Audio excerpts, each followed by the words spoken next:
Hey everyone, it's Yono here. Today we're gonna go through my favorite moments from Mandalorian Chapter 10. Coming up next.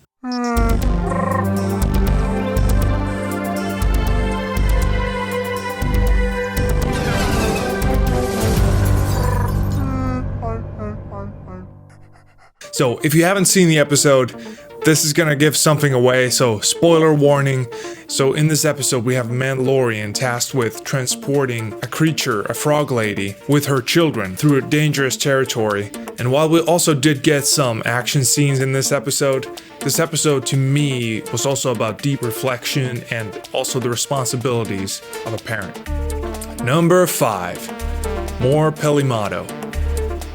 Amy Sedaris is great as Peli Motto, this repair shop runner and also a gambler, and she has a great chemistry with Mandalorian. To me, they seem like they're siblings, and their arguments are funny to listen to, and also the interaction between her and the repair droids from the prequel trilogy. What a wonderful combination. And also her hairdo reminds me of one of my favorite characters from childhood, Marv from Home Alone. I enjoyed seeing one of the masterminds of Lucasfilm, Dave Filoni, as Trapper Wolf in this episode. It was great to see that he enjoys stepping into the cockpit, and of course his confident silence hints at tremendous skill with the X-Wing flight stick. For a little while I was afraid what might happen to Mando, cause the boss is out to get him. Number 3. Fluent communications. To me, part of Star Wars' charm has always been its lived-in world. And when we see old characters appearing in new roles, it's always rewarding. And we get this from the frog lady, who is initially unable to communicate with the Mandalorian, but through accessing an old droid Zero's vocabulator, the frog lady is able to communicate her thoughts to Mando. And this motivational speech from the frog lady is what sets Mando to really seriously consider his relationship to the promises he makes and to the duty that he feels. Hot off the heels of a major victory for Mando, after Chapter 9, he takes off riding in a speeder bike through the desert. And as this episode begins, he immediately gets knocked out and ambushed by a bunch of scrappers, and he has to fight his way out. Not only was the fight awesome, but the way the child runs to Mando after the fight was just too much. Give me a break.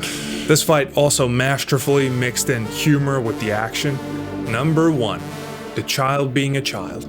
So when you look at this episode, you can see that most conflict in this episode stems from Mandalorian not focusing on taking care of his child.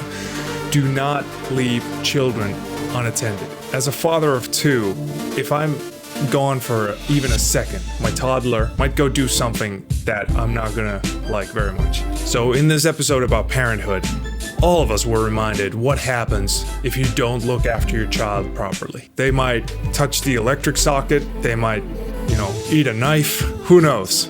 Always look after your children. He loved eating, and he saw squishy looking eggs and just wanted to have a taste. This episode had so many Easter eggs that the child couldn't resist the urge to eat a few of them. Always look after your children, because if you don't, they might wake up the mother of spiders and the whole spider's nest, and then you have to use a flamethrower to get out of it. So that's it, my favorite moments from Chapter 10 of Mandalorian, Season 2, Episode 2. Let me know your favorite moments down below in the comments. If you'd like to see more, subscribe and hit the bell for notifications when a new video is uploaded. Thank you for watching. I'll see you next week. Cheers.